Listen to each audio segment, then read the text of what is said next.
एक समय की बात है, प्राचीन काल में, जब धर्म और भक्ति का प्रकाश चारों ओर फैला हुआ था। तब भी कुछ लोग ऐसे थे जो दुख, दरिद्रता और कष्टों से घिरे हुए थे। उन दिनों काशी नगरी में एक अत्यंत गरीब ब्राह्मण रहता था। वह रोज भिक्षा मांगकर अपना जीवन चलाता था, लेकिन उसके जीवन में न सुख था, न संतोष। उसका मन हर समय चिंता और दुख से भरा रहता था। एक दिन वह ब्राह्मण अत्यंत दुखी होकर गंगा किनारे बैठा था और मन ही मन सोच रहा था, क्या मेरा जीवन इसी तरह दुखों में बीतेगा? क्या मुझे कभी सुख नहीं मिलेगा? तभी वहां एक तेजस्वी वृद्ध ब्राह्मण के रूप में भगवान प्रकट हुए। उनके चेहरे पर अद्भुत शांति और दिव्य प्रकाश था। उन्होंने उस गरीब ब्राह्मण से पूछा, हे ब्राह्मण, तुम इतनी दुखी क्यों हो? ब्राह्मण ने विनम्रता से उत्तर दिया, हे प्रभु, मैं अत्यंत गरीब हूँ। मेरे पास न भोजन है, न वस्त्र है और न ही कोई सहारा। मैं जीवन से निराश हो चुका हूँ। तब उस दिव्य पुरुष ने कहा, यदि तुम सच्चे मन से मेरी पूजा करोगे, सत्यनारायण व्रत का पालन करोगे और कथा सुनोगे, तो तुम्हारे सभी दुख दूर हो जाएंगे और तुम्हें जीवन में सुख और शांति प्राप्त होगी। यह कहकर वह दिव्य पुरुष अदृश्य हो गए। ब्राह्मण समझ गया कि यह कोई साधारण व्यक्ति नहीं, स्वयं भगवान थे। उसने उसी दिन से सत्यनारायण भगवान का व्रत करना शुरू कर दिया। धीरे धीरे उसके जीवन में परिवर्तन आने लगे। उसे भिक्षा अधिक मिलने लगी, घर में सुख शांति आने लगी, उसका मन भी संतुष्ट रहने लगा। कुछ ही समय में वह ब्राह्मण समृद्ध और प्रसन्न हो गया। कुछ समय बाद एक लकड़हारा उस ब्राह्मण के घर आया। उसने देखा कि पहले जो ब्राह्मण बहुत गरीब था, आज उसके घर में सुख और समृद्धि है। उसने आश्चर्य से पूछा, हे ब्राह्मण देव, यह चमत्कार कैसे हुआ? ब्राह्मण ने उसे सत्यनारायण भगवान के व्रत और कथा के बारे में बताया। लकड़हारे ने भी निश्चय किया कि वह इस व्रत को करेगा। अगले दिन उसने जंगल से लकड़ी काटी। उसे बेचकर जो भी धन मिला, उससे फल, फूल और प्रसाद लाकर पूरे श्रद्धा भाव से सत्यनारायण भगवान की पूजा की। भगवान की कृपा से उसकी गरीबी भी दूर हो गई और वह सुखी जीवन जीने लगा। समय बीतता गया। एक नगर में एक बहुत धनी व्यापारी रहता था, लेकिन उसके जीवन में एक बड़ी कमी थी। उसकी कोई संतान नहीं थी। वह और उसकी पत्नी इस दुख से बहुत परेशान रहते थे।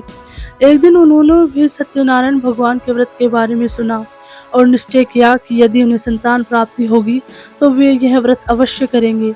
भगवान की कृपा से सब कुछ समय बाद ही उनके घर एक सुंदर कन्या का जन्म हुआ। लेकिन जैसे जैसे समय बीतता गया, व्यापारी अपने वचन को भूल गया।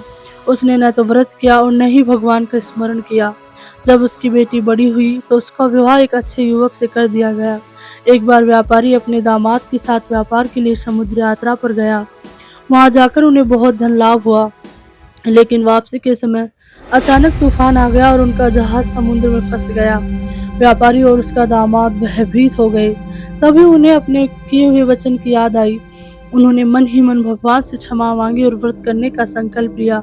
जैसे ही उन्होंने सच्चे मन से भगवान को पुकारा, तूफान शांत हो गया और उनका जहाज सुरक्षित किनारे पहुंच गया।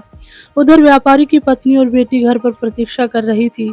जब उन्हें पता चला कि व्यापारी वापस आ रहा है, तो वे अत्यंत प्रसन्न हुई। उन्होंने भगवान की पूजा की और प्रसाद बनाया, लेकिन जल्दी में वे प्रसाद लेना भूल गई और पति से मिलने दौड़ पड़ी। यह भगवान का अपमान था। इसके कारण अचानक व्यापारी का सारा धन और सामान गायब हो गया।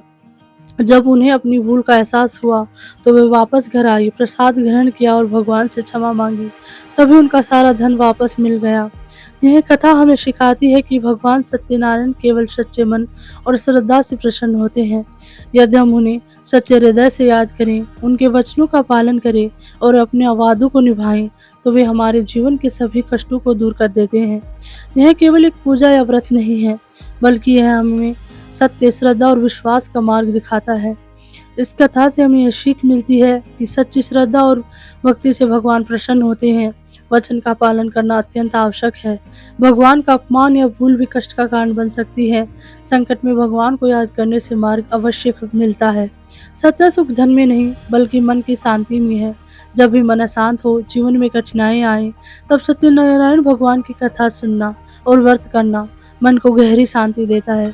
यह कथा आत्मा को संतोष देती है और हमें यह विश्वास दिलाती है कि हर अंधकार के बाद प्रकाश अवश्य ही आता है। सत्य ही है ईश्वर और ईश्वर ही है सत्य। जय श्री सत्यनारायण भगवान। आपको ये कहानी कैसी लगी कमेंट सेक्शन में ज़रूर बताएं।